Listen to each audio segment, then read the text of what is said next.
ఆరాటం 6 పాలు శేత 3 పాలు అన్నట్టే అయింది. భద్రాద్రి కొత్తగూడెం జిల్లాల ప్రజాపాలన హెల్త్ క్యాంపు ముచ్చట. ఆగో గీదేంది, ఇంత బ్రహ్మాండంగా ఎమ్మెల్యే గారు హెల్త్ క్యాంప్ ఓపెన్ చేసిండు. వందల మంది పబ్లిక్ వచ్చిర్రు.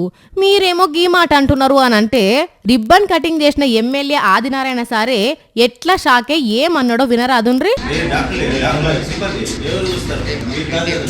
నేను దేనికి వచ్చినట్టు ఎమ్మెల్యే ఎందుకు వచ్చినట్టు అనేది పిలిచిన ప్రభుత్వం దాశమాస కార్యక్రమం చేయట్లేదు కదా. పూష్ణికాత సల్లగుండా ఇన్నారుల్లా ఉరుకులాట ఉత్తసాటనట ముచ్చట అంతా.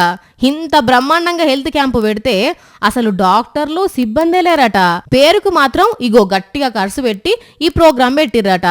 అసలు డాక్టర్లే లేని క్యాంపుకు నన్నెందుకు పిలిచిర్రు? ఇప్పుడు గింత మంది వచ్చిర్రు, ఎవరు చూస్తారు, ఎవరు మందులు రాస్తారని గరమైండు సారు. అట్లనే ఫోన్ అందుకొని పెద్ద ఆఫీసర్కు ఫోన్ కొట్టి ఒక్క డాక్టర్ కూడా ఇప్పుడు లేదు సార్. ఇది ప్రజాపాలన కార్యక్రమంలో హెల్త్ తీసుకుంటున్నారు సార్. ఇది ఒకసారి ఇమీడియట్ గా దాని యాక్షన్. ఇగో గిట్లున్నదుల్లా ముచ్చట. మరి గింత పెద్ద క్యాంపు పెట్టినప్పుడు డాక్టర్లను ఎందుకు పెట్టలేదు, ఎందుకు ఆషామాషిగా తీసుకున్నారో తెలియదు గాని ఫుల్ బిజీలుండే సార్ను పిలిచి మరి డాక్టర్ లేని హెల్త్ క్యాంపుకు రిబ్బన్ కటింగ్ చేయించినట్టే అయింది.